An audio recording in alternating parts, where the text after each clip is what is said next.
Assalamualaikum students. I hope you all are doing well. Welcome to day 6 of vocab challenge. Today our first word of discussion is eccentric. एक मतलब out of, centric मतलब center, out of center यानी जिसका जो अपने centre में ना हो, जिसकी दिमागी तवाज़न या दिमागी हालत जो है ना वो सेंटर में ना हो, जो थोड़ा डिफरेंट हो, ठीक है, उसको आउट ऑफ सेंटर कहते हैं।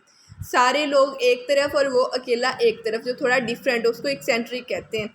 ये वैसे एफएससी में भी वर्ड यूज़ हुआ है, नोरमा वाली कहानी के maybe some eccentric millionaire playing this, कुछ इस तरह की लाइन थी, तो वहाँ पे एक्सेंट्रिक वर्ड यूज़ हुआ है। इसका मीनिंग होता है ओड, ओड होता है अजीब, ठीक है। अनकन्वेंशनल, जो कन्वेंशन होती है वो क्या होती है, रवायात के मुताबिक होता है। जो अनकन्वेंशनल, जो रवायात के मुताबिक ना हो, थोड़ा अनयूजुअल हो, पेक्यूलियर हो या स्ट्रेंज हो, वियर्ड हो या बिजारी हो या आर्केन हो। इसमें दो ही वर्ड आपके लिए नए हैं, एक बिजारी, दूसरा आर्केन। इसमें बिजारी जो है आप इस तरह कह सकते हैं कि जो बंदा थोड़ा डिफरेंट होता है ना, वो बाकियों से बेजार हो रहा होता है, वो बाकियों को ना थोड़ा मतलब अजीब नज़रों से देख रहा होता है। तो बेजार होना, तो आप इस तरह बेजार इसको कह सकते हैं कि वो थोड़ा डिफरेंट है, बेजार हो रहा है बाकियों से, बाकियों के रवैये से। और आर्केन है, आर्केन का वर्ड आपने कंफाउंडिंग या कंफ्यूजिंग वाले वर्ड्स में पढ़ा होगा। आर्केन का मतलब होता है जो चीज़ अंडरस्टैंडेबल ना हो। आर्कनिंग, आर्कनिंग आर डिफरेंट टू अंडरस्टैंड, ठीक है। नेक्स्ट वर्ड है हमारे पास एक्सकर्जन। एक्स मतलब दोबारा आउट, जैसे यहाँ पे भी एक्स का मतलब भी आउट था और एक्स का मतलब भी आउट है, तो एक्स आउट। और करियन, वैसे करियन क्या होती है, कर कहते हैं रन को, करियन कैसी कहते हैं दौड़ को, और एक्सकरियन क्या होती है कि मतलब अ शॉर्ट जर्नी, जो आप ट्रिप पे जाते हैं वो एक्सकरियन होती है। वैसे इसका कर, कर मैंने आपको ऑलरेडी भी कर्ब जब हमने बोला था, तो तब मैंने आपको कर बोला था कि पंजाबी में कर घर को कहते हैं जो हाउस होता है। तो एक्सकरियन, एक्स आउट ऑफ कर, घर से बाहर होना, तो आप इस तरह भी इसको कर सकते हैं। ट्रिप होती है ये, या फिर जॉन्ट होती है, आउटिंग होती है, एक्सपीडिशन होती है किसी सफ़र पे जाना, या डाइग्रेशन होती है, डिपार्चर होती है, वेंचर होती है। तो इसमें आप वेंचर को ऐसे याद कर सकते हैं जैसे एडवेंचर हो, तो एडवेंचर पे आप जा रहे हैं या फिर घर से बाहर किसी जगह पे जा रहे हैं तो वो एडवेंचर हो गया। डाइग्रेशन है को आप कैसे याद कर सकते हैं, डाई आउट ऑफ, और ग्रेस मतलब आपकी जो एक ग्रेस्ड सिचुएशन है उससे आप बाहर आ जाना, यानी कुछ हट के करना, कुछ डिफरेंट करना, ठीक है। और इसमें यही दो ही डिफरेंट होंगे। या फिर आपको मे भी जॉन्ट का वर्ड नया हो, तो उसका मतलब होता है मटर गश्ती करना, सैर व तफरीह करना। तो यहाँ पे आंट आ रहा है ना, जे के बाद आंटी के घर जाना, तो आप इस तरह जॉन्ट कर सकते हैं। नेक्स्ट वर्ड है इलेबोरेट। इलेबोरेट का मीनिंग होता है कि कोई चीज़ को कम्प्लीटली एक्सप्लेन करना, कोई कम्प्लेक्स, किसी चीज़ को कम्प्लेक्स करना, या फिर उसको डेकोरेट करना, या फिर उसको एक छोटी सी चीज़ है ना उसको बहुत उसकी डिटेल बता देना, यानी उसको बहुत ज़्यादा इनलार्ज कर देना, ठीक है। इलेबोरेट, ई इसमें लेबर का वर्ड आ रहा है। लेबर का क्या मीनिंग होता है कि कोई भी काम वगैरह, तो इलेबोरेट मतलब किसी भी इसमें मेहनत करना, ठीक है। बहुत ज़्यादा चीज़ों को बता देना कि एक छोटा सा वर्ड है उसकी बहुत लंबी सारी चौड़ी एक्सप्लेनेशन कर देना, तो वो इलेबोरेशन हो जाती है। तो इसके जो मीनिंग में आता है, सबसे पहले इंट्रिकेट होता है।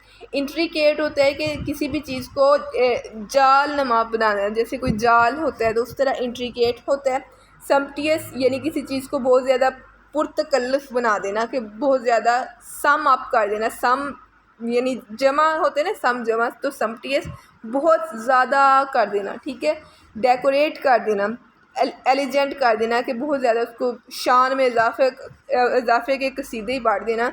और ऑस्टेंटेशियस कर देना कि उसकी बहुत सारी आउटर या वाज़िया उसकी जो स्पीशियस एबिलिटीज़ हैं वो शो कर देना, डिटेल्स उसके बारे में बता देना। तो इसमें मेरा ख्याल आपके लिए इंट्रिकेट ही डिफरेंट होगा। तो इसको आप कैसे कर सकते हैं, जैसे आपकी लाइफ बड़ी आसान जा रही होती है लेकिन फिर आपकी एफएससी आ जाती है, इंटर आ जाता है, तो वो आपकी लाइफ को थोड़ा डिफरेंट बना देता है। तो इसी तरह आप इंट्रिकेट कर सकते हैं कि जो इंटर आ जाते हैं, इंट्रिकेट जालनमा, ठीक है। तो इस तरह आप इंट्रिकेट कर सकते हैं। बाकी एक्सपाउंड है, एक्सपाउंड का मतलब होता है डिटेल्स बताना, इनलार्ज करना, एक्सप्लेन करना, डिटेल या डेवलप करना, ठीक है। नेक्स्ट वर्ड है हमारा एग्जास्परेशन। इसमें जो एस्पर का वर्ड आ रहा है इसका मीनिंग होता है कि रफ, मतलब रफनेस, ठीक है। तो एग्जास्परेशन होती है कि किसी सरफेस की रफनेस या फिर किसी के टेम्पर की रफनेस, के कोई चीज़ एग्जास्परेट होना या किसी का रवैया एग्जास्परेटिव होना। तो एग्जास्परेशन क्या होता है कि फीलिंग ऑफ बीइंग एक्सट्रीमली अनोयड, इसमें एस्पर का मतलब होता है रफ, ठीक है। तो इसके मीनिंग अगर हम देखें तो फ्रस्ट्रेशन यानी गुस्से में होना, इरिटेशन में होना, इनरेजमेंट, रेज गुस्से को कहते हैं तो इनरेजमेंट गुस्से में होना, अनोयंस होना, वैक्स होना परेशान होना, एंगर होना, फरी होना और मैडनेस होना। इसमें मेरा नहीं ख्याल कोई नया हो, लेकिन अगर मैं भी आपको फरी जो है ये नया लगे तो आप ऐसे कर सकते हैं, फरी हर वक्त गुस्से में रहती है। फरा जिसका नाम होता है ना मोस्टली उसको फरी फरी कहते हैं। तो फरी हर वक्त गुस्से में रहती है तो इसको आप फरी इस तरह कर सकते हैं। नेक्स्ट वर्ड है एक्सपेंसिव। एक्सपेंसिव का मीनिंग होता है बहुत ज़्यादा होना। जो एक्सपेंसिव होता है ना, जो एक्सपेंसिव होता है उसका मीनिंग होता है बहुत ज़्यादा खर्च करना। तो जो एक्सपेंसिव होता है ना वो होता है बहुत ज़्यादा जगह होना। दोनों का मीनिंग डिफरेंट है। आपने जो खर्च करने के लिए पढ़ा होगा ना, या फिर कोई चीज़ महंगी होती है वो एक्सपेंसिव होती है, लेकिन ये एक्सपांसिव है, ठीक है। तो ये दोनों डिफरेंट है। तो ये एक्सटेंस होता है, बहुत ज़्यादा एक्सटेंड होता है तो एक्सटेंसिव है। स्पेशियस है, स्पेशियस यानी बहुत ज़्यादा जिसमें स्पेस हो, बहुत ज़्यादा वसी हो तो वो स्पेशियस है। आपने पीछे वर्ड पढ़ा होगा स्पीशियस, ऑस्टेंसिबली जो अपेरेंटली में वर्ड पढ़ा होगा स्पीशियसली, तो वो उसमें ई था और इसमें ए है। ए वाला जो है वो स्पेशियस है और ई वाला जो है वो स्पीशीज़ है। जो स्पीशियसली है उसका मीनिंग होता है ऑस्टेंसिवली, तो और जो ए वाला स्पेशियसली है उसका मीनिंग है एक्सपांसिवली, ठीक है। रूमी, वाइड, सप्रोलिंग, सप्रोलिंग होता है फैलने वाला। और इसके बाद कैपेशियस, ये आपने ऑलरेडी पढ़ा है, वो कैप का वर्ड भी है। वास्ट, वसी, ठीक है। तो ये सारे एक्सपांसिव के हैं। नेक्स्ट एग्जैजरेशन वर्ड है कि किसी चीज़ का बहुत ज़्यादा हो जाना, कि मतलब थोड़ी सी बात हो तो उसको बढ़ा चढ़ा के बयान कर देना, एग्जैजरेट करना। स्पेशली अपनी खूबियों वगैरह को लोग बहुत ज़्यादा एग्जैजरेट करते हैं तो ये एग्जैजरेशन में आ जाता है, ठीक है। ओवर स्टेटमेंट यानी उसकी जितनी हैसियत हो ना उससे ज़्यादा स्टेट कर देना। हाइपर बोल यानी बोल, आप इसको वैसे अगर आम लैंग्वेज में करना चाहे तो हाइपर होता है ज़्यादा और बोल बोलना यानी हाइपर स्पीक, ज़्यादा ही बोल देना अपनी खूबियों में, ठीक है। एम्बेलिशमेंट यानी अपनी खूबियाँ जो है उनको सजा संवार के एम्बेलिश करके किसी के सामने पेश करना, मतलब उसको बहुत ज़्यादा एग्जैजरेट कर देना। ओवर एम्फसिस यानी किसी चीज़ पे ज़्यादा जोर दे देना। ओवर सेंटिमेशन यानी सेंटीमेंट्स का किसी पे ज़्यादा ही ओवर, जैसे कहते हैं ओवर एक्टिंग के, इसमें सेंटीमेंट्स ज़्यादा हो गए तो ये इसी सेंस में आ जाएगा। एम्पलीफिकेशन, आपने एम्पलीफिकेशन फिज़िक्स में पढ़ी है, टू इंक्रीज़ अप, तो इसमें भी वही मीनिंग है कि अपनी खूबियों या फिर किसी भी चीज़ का इंक्रीज़ कर देना। नेक्स्ट वर्ड है इवेल्युएशन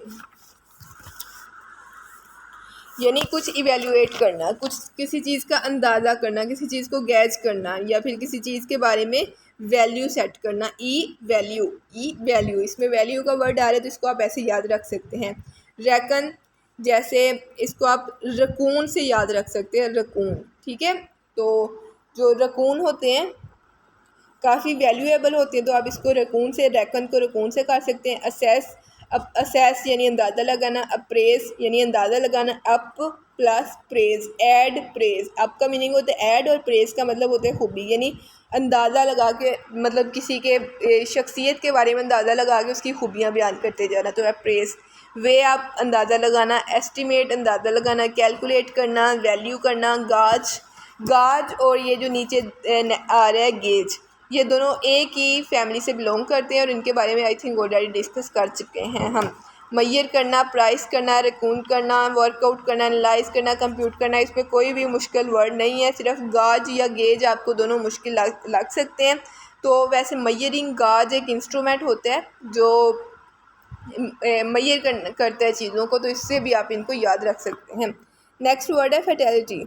फैटल फेट से आया है वर्ड। फेट होती है किस्मत।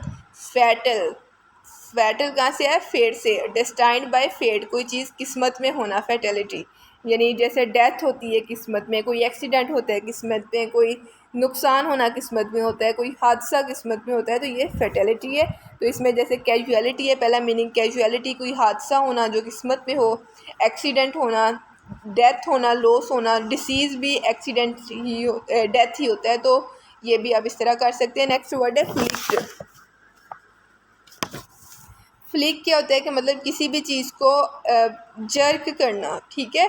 किसी के झटके से इधर से उधर फेंक देना, झटका लगाना, आप इस तरह कह सकते हैं। फ्लिक करना, झटका लगाना या टिमटिमाना, इसके दो मीनिंग कर सकते हैं, झटका या टिमटिमाना। जैसे आप ब्रश करते हैं ऐसे ऐसे अपने जो दांतों को कभी इधर झटका लगाते हैं कभी उधर झटका लगाते हैं। या फिर ग्लैंस करते हैं, ग्लैंस होता है, ग्लैंस का वर्ड ग्रेज से निकला है, इसका मतलब होता है कोई चीज़ को स्ट्राइक करना। और नेक्स्ट ग्रेज, खुद भी आगे ग्रेज और ग्लैंस दोनों एक ही फैमिली से बिलोंग करते हैं, इनका मीनिंग होता है स्ट्राइक करना। स्किम करना, स्किमिंग आपने सुना होगा, मलाई उतारना, मतलब स्किमिंग मशीन होती है ना जिससे दूध से मलाई उतारी जाती है। फ्लिप करना किसी चीज़ को, मतलब फ्लिप कर देना, टैप कर देना, जैसे टैप ड्रम में पड़ा था, ड्रम के किसी चीज़ को बीट करना, स्ट्रक करना, स्ट्राइक करना, पिंच करना या फिर टच करना। इसमें ग्लैंस या ग्रेज भी आपके लिए नहीं होंगे तो इसको आप वैसे याद कर सकते हैं। ग्लैंस के स्टार्ट में आ रहा है ग्लै। अगर इस वर्ड की हम हिस्ट्री की बात करें ना तो ये ग्लै से निकला है, और ग्लै जो है ये ग्लेशियर वाला ग्लै है, तो इसका मतलब होता है ग्लेशियर, यानी टू स्लिप करना, तो इसे ग्लैंस्ड, ग्लै से आप याद रख सकते हैं। तो ग्रेजिंग जैसे कैटल्स करती हैं, जानवर करते हैं, तो उससे आप ग्रेज क्या करते हैं कि वो फ्लिक करके जो होते हैं घास वगैरह वो खाते हैं, तो इसको ग्रेज से आप उधर से भी याद कर सकते हैं। नेक्स्ट वर्ड है फ्लॉलेसली, बगैर गलती के, ठीक है। फ्लॉलेसली, बगैर गलती के। In a way that does not have any flaws, यानी जिसमें कोई गलतियां ना हो। इसमें देखें लॉ का वर्ड आ रहा है, लॉलेसली। तो लॉ क्या होता है, कानून होता है। तो लॉ क्या होता है, कानून। लॉलेस मतलब कोई गलती, कोई कानून ना होना, ठीक है। और फ्लॉलेस कोई गलती ना होना, ठीक है, यानी परफेक्शन होना।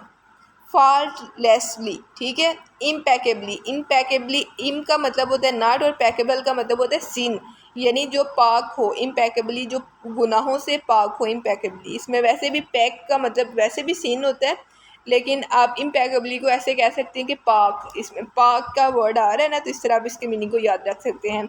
स्पॉटलेसली, जिसमें कोई भी धब्बा ना हो। इमैक्यूलेटली, जिसमें कोई भी इमैक्यूलेशन ना हो, कोई भी उसमें उसके बारे में कोई बुरी चीज़ ना हो। मैक्यूलेशन कहते हैं स्टेन्स वगैरह को, धब्बे वगैरह को।